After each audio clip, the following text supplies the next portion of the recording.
Assalamualaikum warahmatullahi wabarakatuh. Kami dari kelompok 4 kelas LNBA, mata kuliah Foundation of Artificial Intelligence.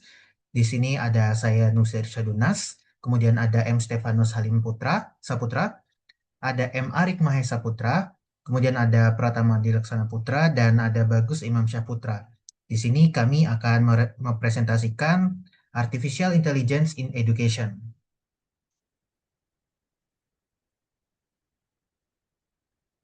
Bagian pertama itu untuk introduction. Pendidikan merupakan bidang strategis yang membentuk kualitas sumber daya manusia, kompetensi digital, dan kesiapan kerja di masa depan. Transformasi digital telah mengubah cara belajar siswa, cara guru mengajar, dan mengevaluasi hasil pembelajaran. Sekolah, perguruan tinggi, dan platform belajar daring kini semakin bergantung pada data, sistem digital, dan teknologi cerdas. Sehingga dalam konteks ini, Artificial Intelligence atau AI muncul sebagai teknologi yang mampu meningkatkan efektivitas, efisiensi, dan personalisasi pendidikan.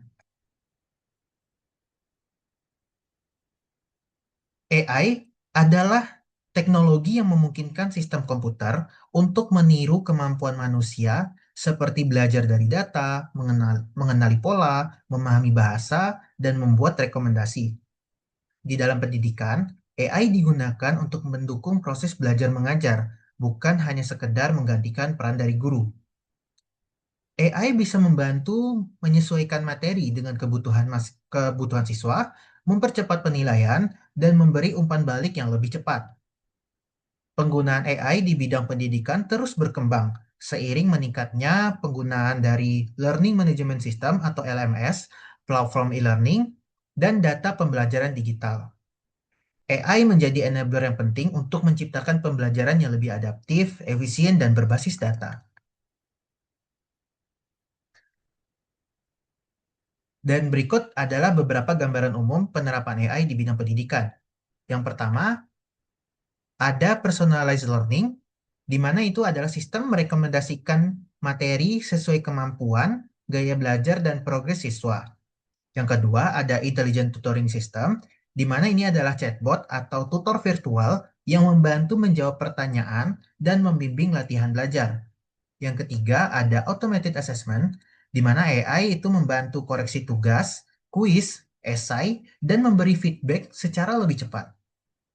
Kemudian yang keempat ada learning analytics, di mana AI membantu data perilaku belajar dianalisis untuk mendeteksi risiko keterlambatan, kesulitan belajar, atau potensi putus studi. Dan yang kelima yaitu administrative support, di mana AI membantu penjadwalan, layanan akademik, dan pengelolaan informasi pendidikan. Baiklah, selanjutnya masuk ke poin kedua terkait background dan juga problem statement di topik AI di bidang education ini. Yang pertama, dimulai dari tantangan utama terkait skalabilitas dan efisiensi pengajaran. Poin yang pertama, beban kerja pendidik yang berlebihan. Guru seringkali menghabiskan lebih dari 50% waktu mereka untuk tugas administratif dibanding fokus pada interaksi mendalam dengan para mahasiswa. Tantangan yang kedua yaitu kesenjangan kualitas pengajaran. Sulitnya menjaga standar kualitas pendidikan yang merata di wilayah yang luas karena keterbatasan jumlah tenaga pendidik yang kompeten. Yang ketiga yaitu lambatnya proses evaluasi. Metode penilaian tradisional membutuhkan waktu lama untuk memberikan umpan balik sehingga siswa seringkali terlambat menyadari kelemahan materi yang mereka hadapi. Poin selanjutnya terkait masalah kurikulum kaku di tengah keberagaman mahasiswa atau siswa. Poin yang pertama yaitu kurikulum yang tidak adaptif. Metode pengajaran konvensional cenderung menggunakan satu pendekatan untuk semua mahasiswa atau semua siswa. Padahal setiap individu siswa memiliki kecepatan belajar dan juga gaya kognitif yang berbeda. Poin masalah yang kedua yaitu kesulitan identifikasi dini. Pendidik seringkali kesulitan mendeteksi siswa yang berisiko mengalami penurunan prestasi atau putus sekolah sebelum masalah tersebut menjadi kritis. Poin masalah yang ketiga yaitu terkait kurangnya motivasi belajar. Materi yang tidak relevan dengan minat atau kemampuan spesifik siswa menyebabkan penurunan keterlibatan dalam proses belajar mengajar digital maupun fisik. Selanjutnya terkait relevansi kompetensi, yaitu kesenjangan antara pendidikan dan industri. Dimulai dari poin pertama, yaitu terkait ketidaksesuaian keterampilan.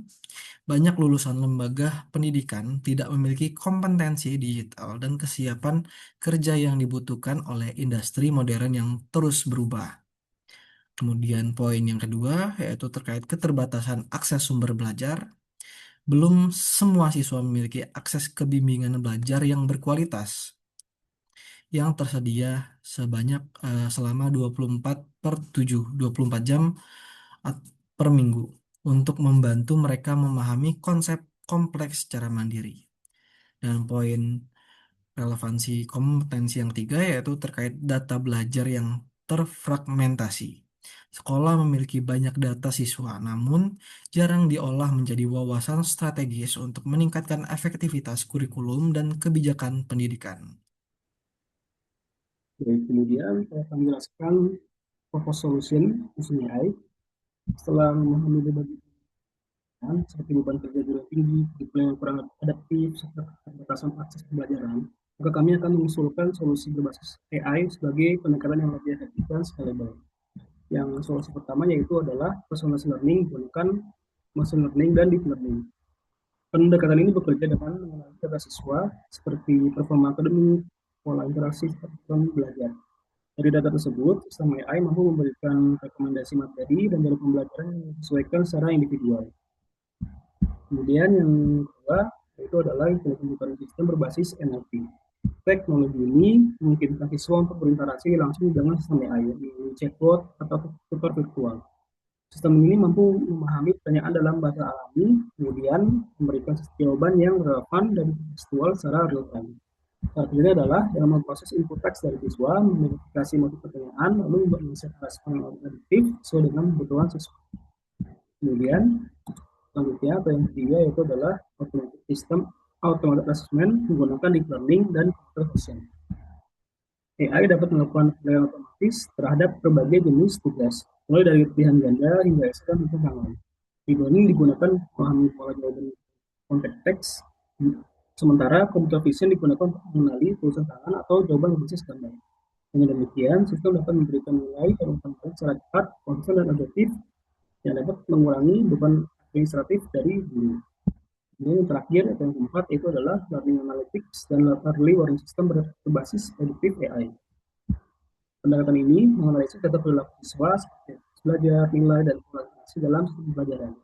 Dengan menggunakan model prediksi ini, AI dapat mendeteksi siswa yang berisiko mengalami prestasi atau bahkan dropout sebelum hal itu terjadi, sehingga dapat memberikan rekomendasi intervensi yang tepat sebagai tindakan pencegahan yang diperlukan lebih awal.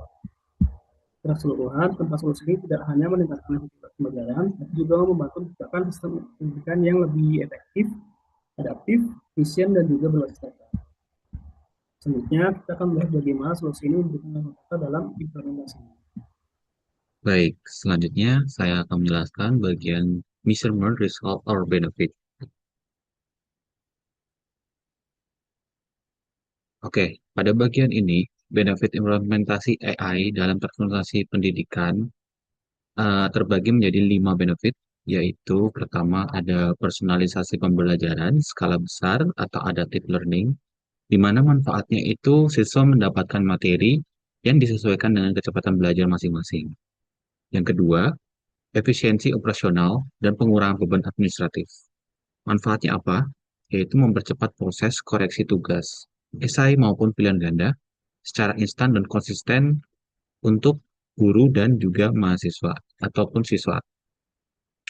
Yang ketiga, intervensi dini dan pencegahan dropout. Itu menjadi early warning system, di mana itu merupakan tindakan preventif yang bermanfaat bagi sekolah sehingga dapat mendeteksi siswa yang berisiko mengalami penurunan prestasi sebelum hal itu terjadi. Yang keempat, aksesibilitas dan dukungan belajar 24/7. Apa maksud 24/7 itu? Maksudnya selalu standby ataupun bisa dilakukan kapanpun. Manfaatnya, bagi siswa dapat bertanya dan mendapatkan bantuan kapan saja tanpa terkendala waktu operasional sekolah. Hal itu nanti bisa didukung dengan menggunakan eh, proses AI yang kita kirimkan secara message ataupun WA. Lalu, untuk yang terakhir, yang kelima, objektivitas dalam evaluasi hasil belajar. Manfaatnya yaitu menghilangkan unsur subjektivitas ataupun kelelahan manusia dalam pemberian nilai, sehingga lebih mengoptimalkan pengajar dalam memberikan nilai kepada siswa-siswa di sekolah. Baik, mungkin untuk selanjutnya bisa dilanjutkan ke kesimpulan.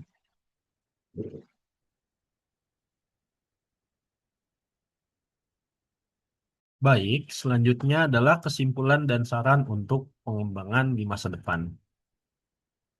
Kesimpulan, penerapan AI dalam pendidikan bukan bertujuan untuk mengganti peran pendidik, melainkan sebagai force multiplier pengganda kekuatan.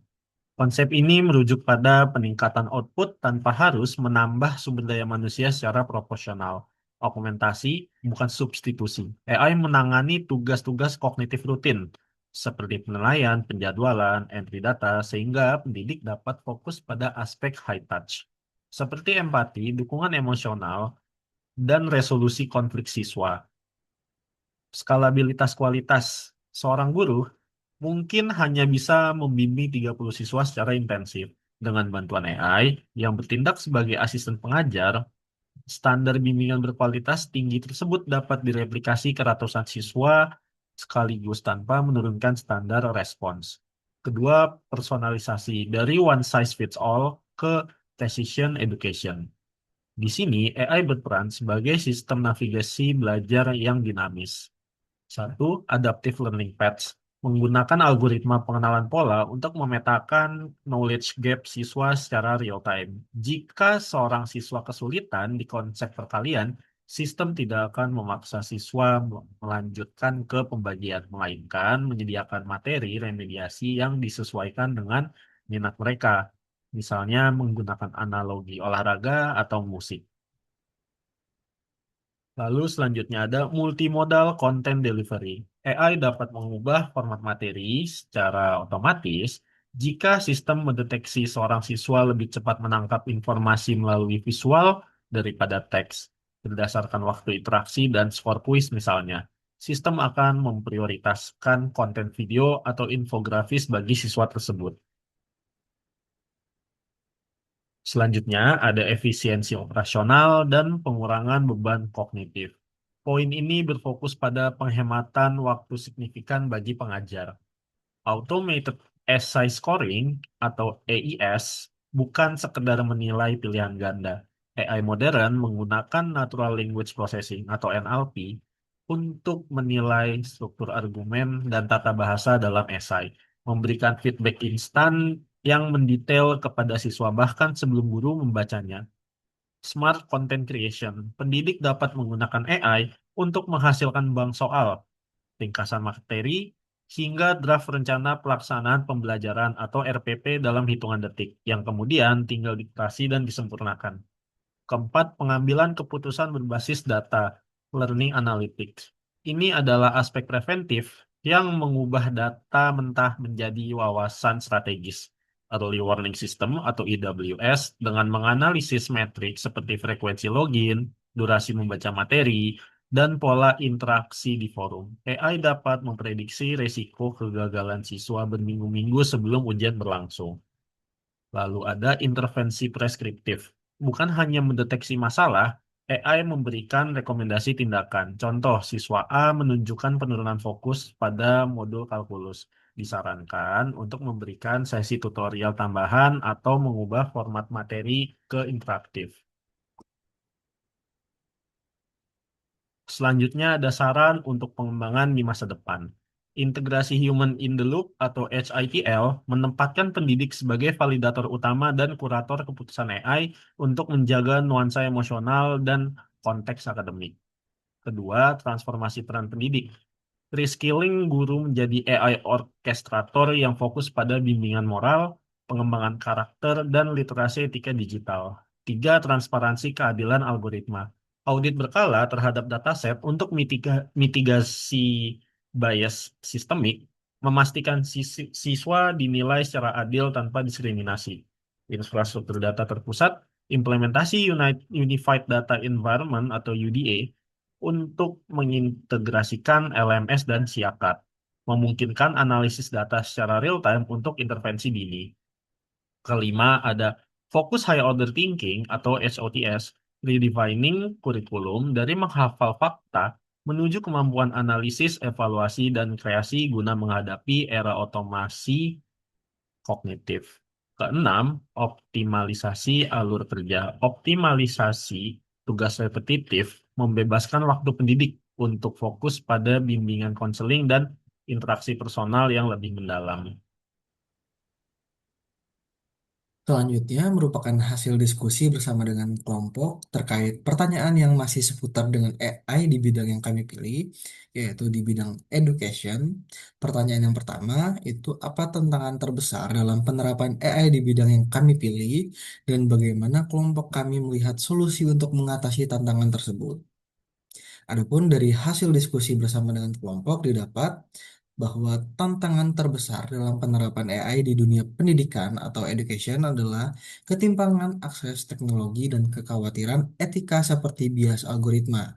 Banyak sekolah di daerah pelosok masih terkendala akan kesulitan infrastruktur, internet, dan perangkat, sehingga tidak semua siswa bisa menikmati pembelajaran personalisasi AI. Selain itu, AI bisa memperkuat bias jika data latihannya tidak representatif. Misalnya menilai rendah esai siswa dari latar belakang tertentu. Adapun solusi yang kami diskusikan terhadap tantangan tersebut, yang pertama, kolaborasi pemerintah hingga swasta untuk infrastruktur digital inklusif. Kedua, pengembangan AI dengan fairness aware algorithm yang diaudit secara berkala oleh pakar etika pendidikan. Menjawab pertanyaan yang kedua, yaitu bagaimana penerapan AI di bidang pendidikan dapat mempengaruhi masa depan, baik secara positif maupun negatif. Penerapan AI di dalam dunia pendidikan akan mentransformasi masa depan pendidikan secara dramatis.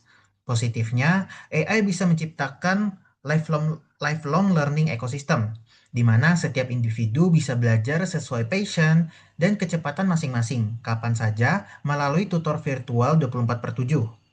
Produktivitas guru juga meningkat karena AI bisa menghandle tugas administratif dan assessment sehingga guru bisa lebih fokus pada mentoring emosional.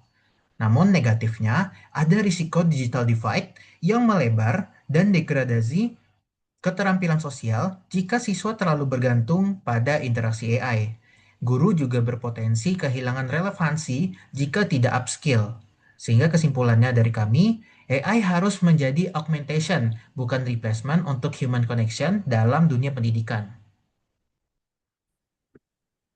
Baik, selanjutnya untuk diskusi nomor 3, inovasi yang diusulkan jika diberi kesempatan, kelompok kami usulkan AI Powered Culture Adaptive Learning System atau AICALS. Platform AI yang menyesuaikan konten pembelajaran dengan konteks budaya lokal Indonesia. Alasannya, sistem AI global saat ini sering dibilang Western bias, jadi kurang relevan untuk siswa Indonesia. Contoh matematika diajarkan pakai apel Amerika, padahal siswa lebih relate dengan durian atau jeruk Bali misalnya. Cara kerjanya, AI menganalisis data demografi siswa, budaya lokal yang ada di situ, serta kurikulum nasional untuk generate konten yang culturally resonant atau cukup berkaitan. Manfaatnya engagement siswa naik 40-50%, harapannya relevansi materi meningkat dan pendidikan jadi lebih inklusif untuk 270 juta penduduk multikultural di Indonesia. Mungkin itu aja dari kelompok kami. Selebihnya, kurang lebihnya mohon maaf apabila ada bahasa atau tutur kata serta gestur yang tidak menyenangkan. Selebihnya mohon maaf. Assalamualaikum warahmatullahi wabarakatuh.